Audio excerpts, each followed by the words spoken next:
আর এখনো যদি ওই বলি যে না ওই সেন্ট মার্টিন দ্বীপ বা আমাদের দেশ কাউকে লিজ দেব, তাহলে আমার ক্ষমতা থাকার কোনো অসুবিধা নেই, আমি যাই সেটা। বঙ্গোপসাগরের বুকে একমাত্র স্বর্গ, যাকে ঘিরে দীর্ঘদিন থেকে চলছে রাজনীতি, আন্তর্জাতিক চাপের খেলা এবং একের পর এক নিষেধাজ্ঞা। যে সেন্ট মার্টিনে আগে মানুষ যেত শান্তি খুঁজতে, সেই সেন্ট মার্টিনের রিসোর্টে জ্বলছে আগুন, ভেঙে পড়ছে সেখানে যাওয়ার একমাত্র যাতায়াতের জেটি এবং সরকারের পর সরকার দিচ্ছে নিষেধাজ্ঞা। প্রশ্ন দেখা দিয়েছে, তাহলে এই সেন্ট মার্টিন ঘিরে আসলে হচ্ছেটা কি? আসুন সেই প্রশ্নের উত্তর খুঁজি। সেন্ট মার্টিন বাংলাদেশের একমাত্র প্রবাল দ্বীপ, চারপাশ ঘেরা নীল জলরাশি, নারকেল গাছের সারি আর অসংখ্য সামুদ্রিক আবাস। এই দ্বীপ একসময় ছিল নির্ভেজাল এক ট্যুরিস্ট হ্যাভেন। নিরাপদ ছিল না জাহাজ চলাচল, তবুও মানুষ প্রতিকূলতা পেরিয়ে ছুটে যেত সেখানে, কারণ এর নান্দনিকতা ও নির্জনতা মুগ্ধ করত সবাইকে।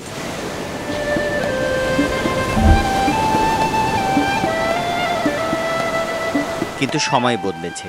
2015 সাল থেকে সেন্ট মার্টিনের পরিবেশ রক্ষার নামে শুরু হয় সরকারি কড়াকড়ি। বছরে বেশিরভাগ সময় বন্ধ রাখা হয় জাহাজ চলাচল। বলা হয় অতিরিক্ত পর্যটকের চাপে ক্ষতিগ্রস্ত হচ্ছে দ্বীপের ইকোসিস্টেম। কিন্তু আসলে কি তাই?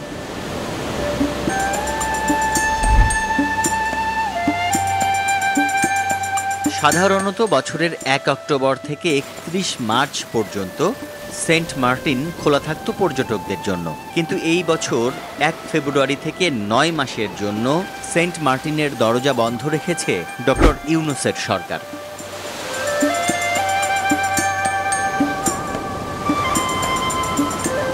পরিবেশবাদীরা অতীতে এই নিষেধাজ্ঞাকে সমর্থন করলেও এখন অনেকে বলেন এটা শুধু পরিবেশ নয়, রাজনীতিরও অংশ। 2023 সালের শেষ দিকে ও 2024 সালের জানুয়ারি পর্যন্ত একের পর এক ঘটনার জন্ম হয় সেন্ট মার্টিনে। অক্টোবর 2023 নৌবাহিনীর জেটি ভেঙে পড়ে। জানুয়ারি 2024 কয়েকটি রিসোর্টে রহস্যজনক আগুন লাগে। 2024 সালের 1 ফেব্রুয়ারি সরকার ঘোষণা দেয় পুরো 9 মাসের জন্য পর্যটকদের জন্য বন্ধ থাকবে সেন্ট মার্টিনের দুয়ার।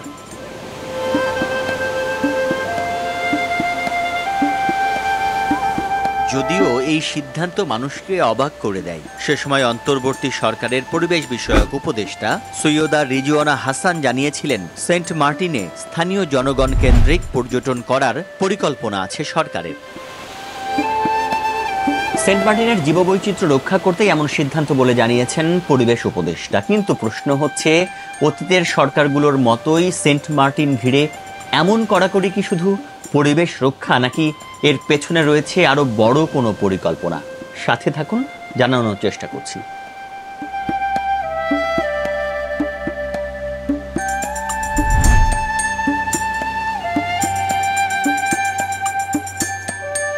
বিগত সরকারের প্রধান শেখ হাসিনা একবার বলেছিলেন, সেন্ট মার্টিনকে আমেরিকার হাতে না দিলে ক্ষমতায় থাকতে দেয়া হবে না। আর এখনো যদি ওই বলি যে না ওই সেন্ট মার্টিন দ্বীপ বা আমাদের দেশ কাউকে লিজ দেব, তাহলে আমার ক্ষমতা থাকার কোনো অসুবিধা নেই, আমি যাই সেটা। সে সময় শেখ হাসিনার এমন বক্তব্য রীতিমতো আলোড়ন তোলে। সাধারণ মানুষের মুখে মুখে ঘুরতে থাকে গুজব, তবে কি সেন্ট মার্টিন চাইছে আমেরিকা?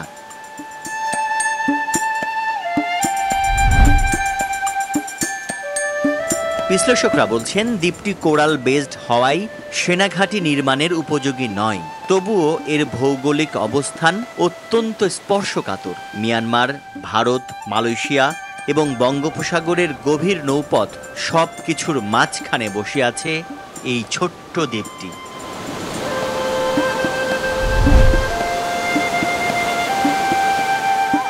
2024 সালে ডক্টর ইউনূস সরকার ক্ষমতায় আসার পর দ্বীপ নিয়ে কড়াকড়ি আরও বেড়ে যায়। 2 ফেব্রুয়ারি আয়োজিত এক অনলাইন মিটিংয়ে কক্সবাজার জেলা পরিবেশ অধিদপ্তরের উপপরিচালক ঘোষণা দেন, সেন্ট মার্টিনকে রক্ষা করতে হবে এখনই। তাই 10 ফেব্রুয়ারি থেকে এক পরিচ্ছন্নতা অভিযান শুরু হয়। এই অভিযানে দ্বীপের সকল প্লাস্টিক বর্জ্য অপসারণ, ভাঙাচোরা অবকাঠামো মেরামত, প্রবাল রক্ষা প্রকল্প নেওয়া হয়।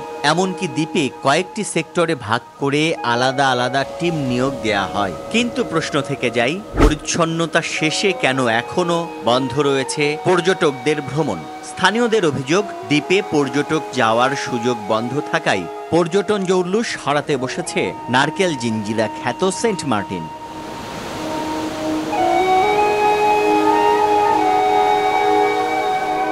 পর্যটন সংশ্লিষ্ট ব্যবসার সাথে জড়িত বিনিয়োগকারী, ক্ষুদ্র ব্যবসায়ী, শ্রমিক সহ লক্ষাধিক মানুষ হয়ে পড়েছেন কর্মহীন। দ্বীপবাসীর দাবি, অতি দ্রুত টেকনাফ থেকে সেন্ট মার্টিন পর্যটকবাহী জাহাজ চলাচলের সুযোগ করে দিয়ে দ্বীপে দেশি বিদেশি পর্যটকদের ভ্রমণের সুযোগ দেয়া হোক।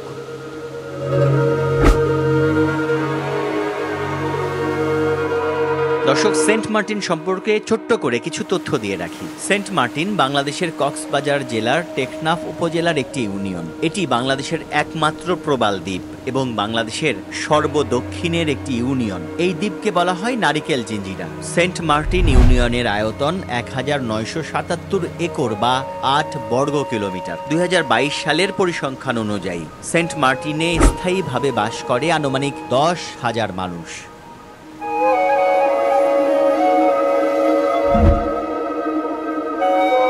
টেকনাফ উপজেলার সর্বদক্ষিণে বঙ্গোপসাগরের মাঝে সেন্ট মার্টিন ইউনিয়নের অবস্থান। উপজেলা সদর থেকে এই ইউনিয়নের দূরত্ব প্রায় 42 কিলোমিটার। এই ইউনিয়নের চতুর্দিকে বঙ্গোপসাগর, তবে উত্তরে টেকনাফ উপজেলার মূল ভূখণ্ডের সাবরাং ইউনিয়ন এবং পূর্বে মায়ানমারের মূল ভূখণ্ডের রাখাইন প্রদেশ অবস্থিত।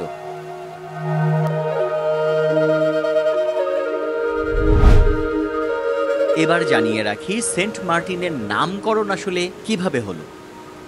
বিশ্লেষকদের মতে 2019 খ্রিস্টাব্দে দ্বীপটিকে যখন ব্রিটিশ ভারতের অন্তর্ভুক্ত করা হয়, তখন চট্টগ্রামের জেলা প্রশাসক মার্টিনের নাম অনুসারে দ্বীপটির নামকরণ করা হয় সেন্ট মার্টিন।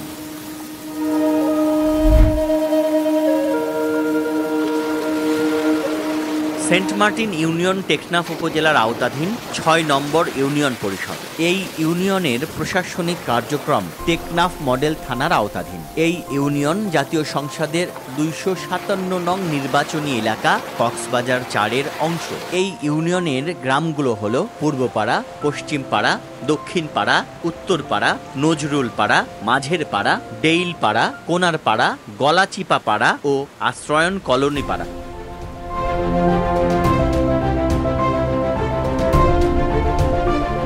গত 14 জানুয়ারি দিবাগত রাত 2:30টার দিকে দ্বীপের পশ্চিম সৈকতের গলাচিপা এলাকায় আগুন লাগে। আগুনে দ্বীপের 3টি ইকো রিসোর্টের 26টি কক্ষ পুড়ে ছাই হয়ে যায়। এতে প্রাথমিকভাবে 6 কোটি টাকার ক্ষতি হয় বলে ধারণা করেন সংশ্লিষ্টরা।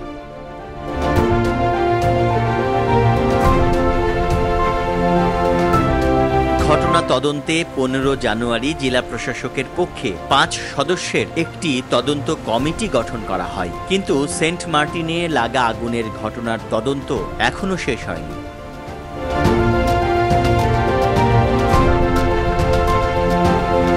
স্থানীয় লোকজনের দাবি, রিসোর্টগুলোর কিছু অংশে আগুন লেগেছিল বিদ্যুৎ সংযোগ বিচ্যুতি থেকে, কিন্তু সামাজিক যোগাযোগ মাধ্যমে ছড়িয়ে পড়ে কিছু ভিডিও যেখানে রাতের আঁধারে লোকজনকে কিছু স্থান ত্যাগ করতে দেখা যায়। বিশেষজ্ঞরা বলছেন এটা হতে পারে কোনো গোষ্ঠীর ইচ্ছাকৃত ভয় দেখানোর কৌশল।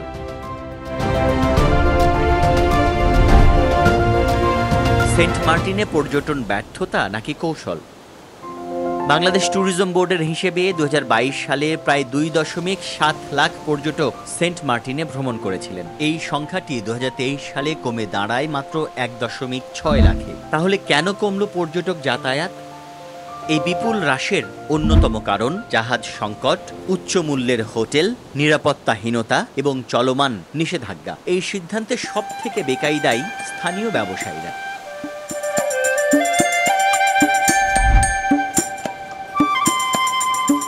সেন্ট মার্টিনের ভূ রাজনৈতিক অবস্থান। বিশ্লেষকদের মতে শুধু পরিবেশ নয়, সেন্ট মার্টিন হয়ে উঠেছে বাংলাদেশের দক্ষিণে একটি ভূ রাজনৈতিক লড়াইয়ের কেন্দ্র। ভারত চায় না সেন্ট মার্টিনে অন্য কোনো দেশের সামরিক তৎপরতা হোক।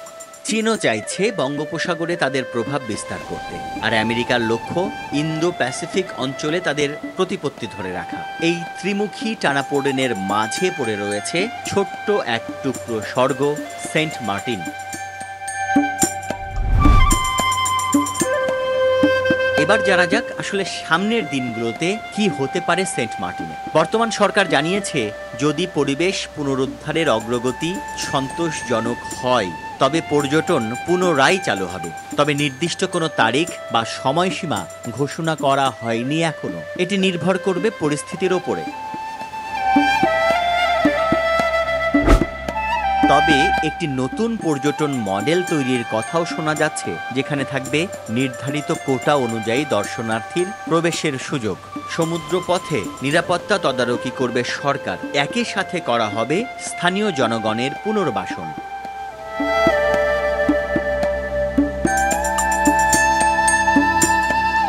সেন্ট মার্টিন এখন আর শুধু নারিকেল গাছের ছায়ায় বসে ছবি তোলার জায়গা নয়, এটা হয়ে উঠেছে ভূ রাজনীতির এক উত্তপ্ত কেন্দ্রবিন্দু। তাই সকলের চাওয়া, সেন্ট মার্টিন টিকে থাকুক তার নিজস্ব সৌন্দর্য ও জীব বৈচিত্র্য নিয়ে, তাতে যেন না থাকে লুকানো কোনো রাজনীতি।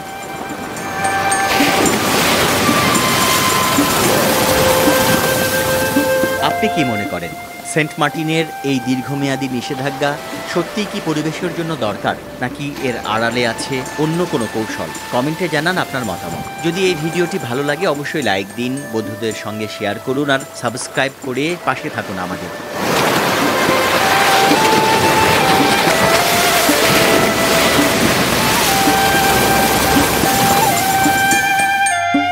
আরও কোনো ঘটনার বিশ্লেষণ পেতে আমি তানভীর খন্দকার আবার ফিরছি পরবর্তী গল্প নিয়ে। ততক্ষণ পর্যন্ত ভালো থাকুন, সাবধানে থাকুন।